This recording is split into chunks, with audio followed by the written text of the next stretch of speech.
Video like जरूर कर लीजिए और ऐसे वीडियो लगातार फ्री में पाने के लिए चैनल को तुरंत सब्सक्राइब कर लीजिए और बेल आइकन को जरूर टैप कर लीजिए ताकि आगे भी सारे वीडियो आपको मिलते रहे। यूट्यूब में फॉलो करते हैं तो प्लीज ये वाला फ्री टेलीग्राम चैनल जरूर ज्वाइन कर लीजिएगा। सारे नोटिफिकेशन सारे अपडेट यहीं पे आते हैं, ध्यान रखिए। नमस्कार साथियों, स्वागत है आप सभी का स्टडी फॉर सिविल सर्विसेज में। ये है हमारी वर्ल्ड ज्योग्राफी क्लास, जिसमें हम चर्चा कर रहे हैं साउथ अमेरिका की यानी दक्षिण अमेरिका महाद्वीप की। और दक्षिण अमेरिका महाद्वीप में जो टॉपिक हमारा चल रहा था वो आज हम देखेंगे प्रमुख जल निकाय, और इसके आगे की आज चर्चा होगी। तो चलिए देखते हैं। पहला है यहाँ पे लेक टिटिकाका। देखिए टिटिकाका झील जो है ये कहाँ पर है, पहले तो ये याद रखना, इंपॉर्टेंट है, पेपर में आता है। तो बोलीविया और पेरू की सीमा पर है, ध्यान रखना पहली बात। दूसरा एंडीज में स्थित है, और तीसरा ये एक मीठे पानी की झील है, ये भी याद रखना है। और इसमें एक इंपॉर्टेंट पॉइंट ये भी है साथियों कि ये जो झील है ये सबसे ऊंची नौकागम्य झील है। इसका मतलब क्या हुआ भाई? इसका मतलब ये हुआ साथियों कि ये ऐसी झील है इतनी ऊंचाई पर जिस पे नाव चलाई जा सकती है। तो सबसे ऊंचाई पर स्थित ऐसी झील जिस पर नाव आप चला पाओगे वो झील है टिटिकाका, ठीक है ना। और दक्षिण अमेरिका की सबसे बड़ी झील है, ये तो आपको याद रखना ही रखना है। आगे देखो अगली झील है हमारे पास माराकाइबो। ये कहाँ पर है? ये वेनेजुएला में है, ध्यान रखना। और एक खारे पानी की झील है और इसको बोलते हैं हम कैरिबियन सागर का प्रवेश द्वार, ठीक है। माराकाइबो झील में टिटिकाका झील की तुलना में एक बड़ा सतह क्षेत्र है, लेकिन यह वास्तव में एक झील नहीं बल्कि एक ज्वारीय खाड़ी है, ठीक है। तो बस नाम याद रखना, लोकेशन याद रखना। आगे देखिए, आगे देखते हैं। यहाँ पर आगे देखिए, आगे हैं कुछ इंपॉर्टेंट रिवर्स जैसे पहला है ओरिनोको रिवर। लंबाई देख लो इसकी 2250 किलोमीटर है। इसकी जल निकासी बेसिन वेनेजुएला और कोलंबिया के बीच साझा किया जाता है। इसका जो बेसिन है वो वेनेजुएला और कोलंबिया के बीच साझा किया जाता है। ओरिनोको कोलंबिया और वेनेजुएला के बीच सीमा का हिस्सा है और लानोस से होकर बहती है। अगली रिवर है हमारे पास पराना, 4880 किलोमीटर लंबी है। पराना नदी ब्राज़ील, पैराग्वे, अर्जेंटीना से होकर गुजरती है। यह दक्षिण अमेरिका की दूसरी सबसे लंबी नदी है। यह पैराग्वे और उरुग्वे नदियों के साथ विलीन हो जाती है और रियो डी ला प्लाटा में बहती है। आगे है एंजल जलप्रपात। ध्यान रखना, एंजल जलप्रपात दुनिया का सबसे ऊंचा जलप्रपात है, याद रखेंगे, बहुत इंपॉर्टेंट बात है। जलप्रपात क्या होता है? जलप्रपात होता है झरना। तो दुनिया का सबसे ऊंचा झरना कौन सा है? एंजल है, ठीक है, याद रखिएगा। बहुत से लोगों को ऐसा लगता है कि दुनिया का सबसे ऊंचा जो जलप्रपात है वो जो अमेरिका और कनाडा की सीमा पर है ना।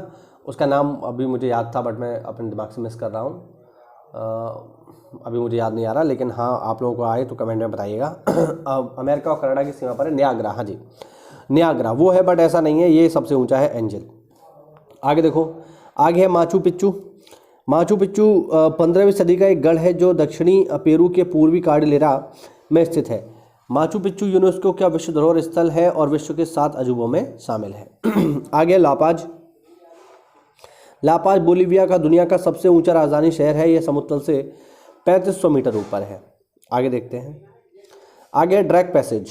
ड्रैक पैसेज केप हॉर्न, चिली और अंटार्कटिका के साउथ शेटलैंड द्वीप समूह के मध्य स्थित है।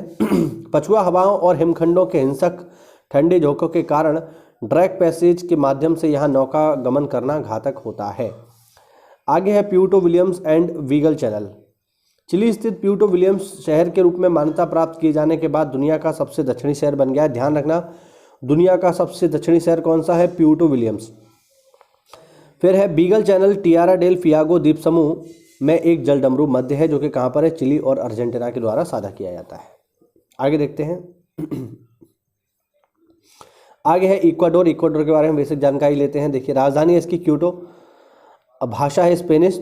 आस पड़ोस में कौन है? कोलंबिया है, पूर्व में और दक्षिण में पेरू है तथा पश्चिम में प्रशांत महासागर है। इक्वाडोर में प्रशांत महासागर में गैलापागोस द्वीप समूह भी शामिल है। यह विश्व के 17 मेगा डाइवर्स देशों में से एक है। जान लो मेगा डाइवर्स कंट्रीज क्या होते हैं। मेगा डाइवर्स कंट्रीज वो कंट्रीज होते हैं जहां पर विश्व में सबसे ज़्यादा डाइवर्सिटी पाई जाती है। डाइवर्सिटी का मतलब होता है जैव विविधता, बहुत सारे प्रकार के पेड़ पौधे, बहुत सारे प्रकार के जीव जंतु यहाँ पर एक साथ पाए जाते हैं। तो ये विश्व के 17 मेगा डाइवर्स देशों में से एक है। मैं आपको बताना चाहूँगा भारत भी विश्व के 17 मेगा डाइवर्स देशों में शामिल है। आगे देखो, आगे देखो लैटिन अमेरिका की बात होगी, है ना।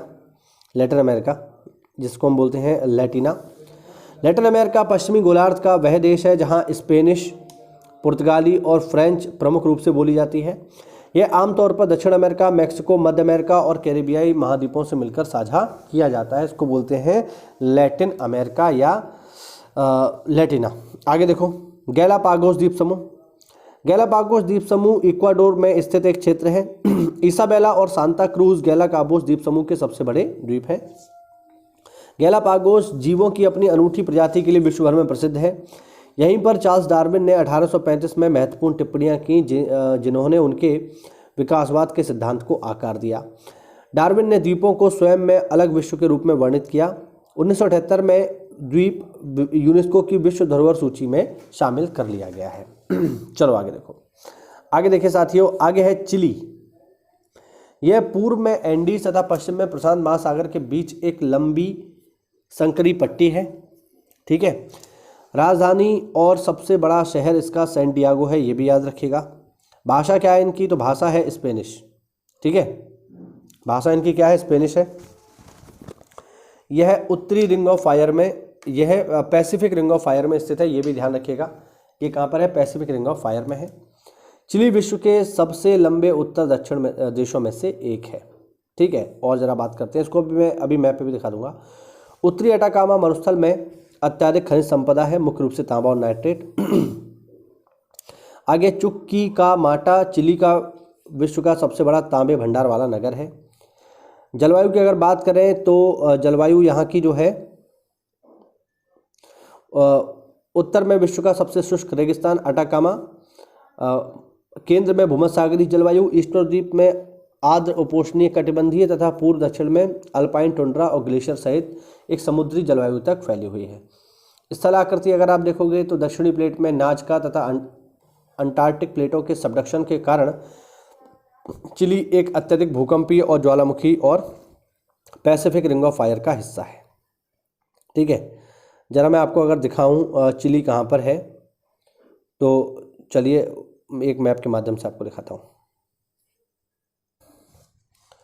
तो इसमें आप देख सकते हैं इस मैप पर, इस मैप पे अगर मैं यहाँ पर जूम करूँगा तो ये जो आपको इलाका दिखाई दे रहा है ना, ये वाला, ये बिल्कुल किनारे वाला, ये है चिली। और देखिए कहाँ तक जा रहा है, बिल्कुल नीचे तक जा रहा है। ठीक है, तो ये है दुनिया का सबसे लंबा उत्तर दक्षिण दिशा में फैला देश। ऑब्वियस बात है, क्योंकि बहुत बिल्कुल एक पतला पतला लंबा लंबा देश है। और ये है चिली, और सीमा साझा करता है किसके साथ? अर्जेंटीना के साथ। और अर्जेंटीना ही वो देश है जिसने फीफा 2022 का खिताब अपने नाम कर लिया। तो ये हुआ आज का वीडियो साथियों, मिलते हैं अगली क्लास में, तब तक के लिए जय हिंद, जय भारत, वंदे मातरम।